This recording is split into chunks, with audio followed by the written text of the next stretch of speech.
వృషభ రాశి కృత్తిక 2, 3, 4 నక్షత్ర పాదములు, రోహిణి, మృగశిర 1, 2 నక్షత్ర పాదాలలో జన్మించిన రాశివారు. వృషభ రాశి వారికి మే మాసంలో కలిగిన గ్రహస్థితి: లగ్నంలో శుక్రుడు, ద్వితీయంలో గురువు, చతుర్థంలో కేతువు, దశమ స్థానంలో రాహువు, లాభస్థానంలో కుజ శనిగ్రహములు, అలాగే వ్యయస్థానంలో రవి బుధుల సంచారము కారణము చేత కొన్ని శుభాశుభముల మిశ్రమ ఫలితాలు కలగటానికి అవకాశం ఉంటుంది. రాహువు దశమ స్థానంలో సంచారము చేయడము, చతుర్థంలో కేతువు కారణంగా ఉద్యోగాలలో భంగం వాటిల్లడానికి అవకాశం వస్తుంది. మరియు వివిధ రకాలైనటువంటి వృత్తులను చేయాలనేటటువంటి కోరిక, ప్రతి వృత్తి ఉద్యోగంలో కూడా తనదైన ముద్ర వేసుకోవాలి అనేటటువంటి ఆలోచనలు ఎక్కువగా వృషభరాశి వారు చేస్తూ ఉంటారు. ఉద్యోగంలో మరియు స్థానము మార్పులో కూడా తగిన ప్రణాళికలు వేయడానికి అవకాశం ఉంటుంది. ఒకవేళ ఎప్పటి నుండో ప్రయత్నాలు చేస్తున్నటువంటి వారు ఈ మాసంలో మార్పును కోరుకోవడానికి అవకాశాలు ఎక్కువగా వస్తాయి. కాబట్టి వృషభ రాశి వారు మీ ప్రయత్నాలను చేయవచ్చు. అలాగే వివాహ సంబంధాలకు వెతుకుతున్నటువంటి వారికి కూడా ద్వితీయ స్థానంలోని గురువు కారణంగా కొంత అనుకూలమైనటువంటి మార్పులు కలుగుతూ వివాహానికి కూడా అడుగులు పడడానికి అవకాశం ఉంటుంది. అలాగే నూతన గృహ సంబంధమైనటువంటి భూ సంబంధమైనటువంటి విశేషాలలో తనదైనటువంటి ముద్రను వేస్తూ ఉంటారు. నూతన నిర్మాణాలను చేపడుతూ ఉంటారు.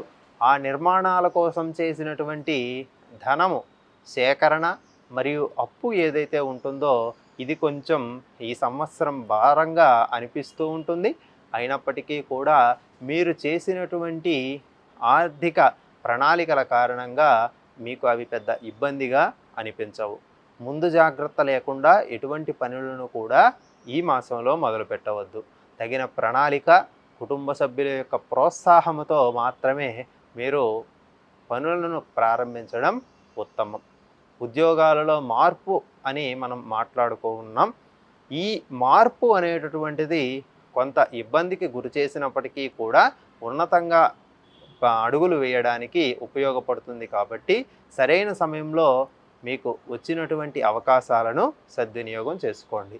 జీవిత భాగస్వామితో మీ యొక్క నిజాయితీని నిరూపించుకుంటూ ఉండడం వలన భవిష్యత్తులో మీ మధ్య అనురాగం పెరగటానికి అవకాశం ఉంటుంది. అలాగే స్నేహితులు శత్రువులుగా మారే అవకాశం ఉంది. కాబట్టి స్నేహితుల వద్ద నుండి అప్పులు చేయడానికి, చిన్నపాటి ధన సహాయాలు పొందటానికి ఎక్కువగా ప్రణాళికలు వేయవద్దు.